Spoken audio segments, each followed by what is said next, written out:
Les escapades de Rémi André. Bonjour Rémi André. Bonjour John. Allez, on conclut cette semaine d'escapade dans les terroirs avec ce territoire de l'Aïeul que vous nous présentez depuis le début de la semaine. On est donc sur le plateau de l'Aubrac et j'ai envie de vous dire qu'est-ce qui nous attend pour ce dernier rendez-vous après les couteaux, après les vaches, après le fromage. Qu'est-ce que vous nous avez préparé de beau aujourd'hui ? Eh bien, j'ai rencontré Jérôme Rousse dans sa galerie de l'Aïeul. Il est connu de tous les artistes locaux, mais sa réputation dépasse largement le village. On le retrouve jusqu'à Paris, Tokyo ou Pékin. Dans sa galerie, il expose sculptures et tableaux, mais c'est surtout pour deux créations bien à lui qu'on vient le voir. Une petite figure de fer forgé, devenue elle aussi un symbole du village, le taureau, et un vieil objet oublié qu'il a remis au goût du jour. Alors, Jérôme, qu'est-ce qu'un buffadou ?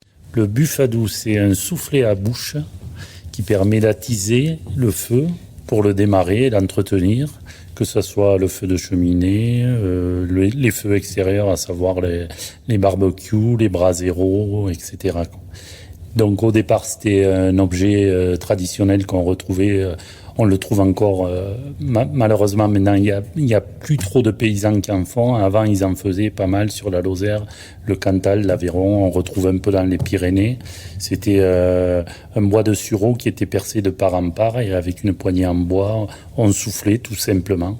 Et c'est une idée que j'avais depuis longue date, mais que j'avais du mal à formaliser. Et donc, je me suis associé avec André Brasse, le frère de Michel Brasse, le cuisinier. Alors lui, c'est un technicien. Il a été 15 ans directeur de la production à la Forge de l'Aïeul, donc il a un côté technique à viser. Donc, il a imaginé, côté bouche, un clapet anti-retour de fumée en silicone, breveté. Donc, quand on souffle, l'air passe, mais vous n'avez pas le retour. Et côté feu, il s'est inspiré de l'effet Venturi pour imaginer un cône en aluminium. Donc en termes d'efficacité, on est 2 fois plus efficace.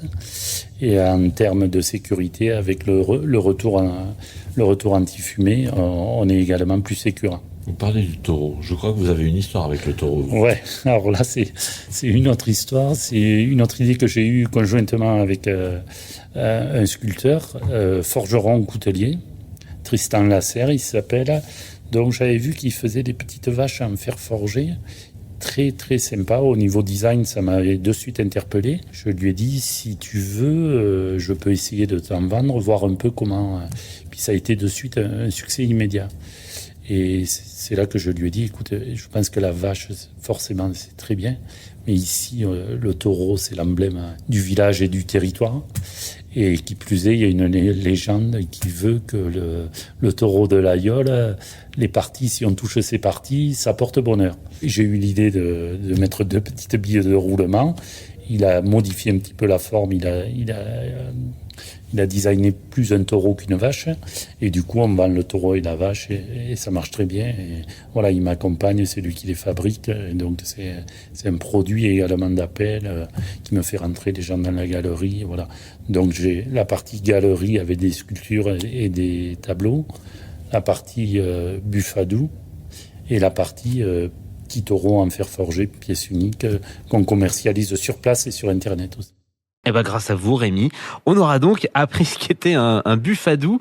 Et on peut le dire, cette galerie ne manque décidément pas de caractère. Et c'est comme ça, du coup, qu'on termine ensemble cette semaine du côté de l'Aubrac. Oui, et la semaine prochaine, nous refermerons ce mois de juillet du côté de la Bigorre, dans les Hautes-Pyrénées, à la rencontre de personnages hauts en couleur, avec notamment un rendez-vous du côté de Galan pour la fête de la tourte pyrénéenne qui aura lieu le 2 août. Nous serons en compagnie des membres de la confrérie de la tourte pyrénéenne. Alors, rendez-vous lundi prochain, même heure, dans Escapade dans les terroirs, avec Rémi, au cœur de nos terroirs exceptionnels. Les escapades de Rémi André.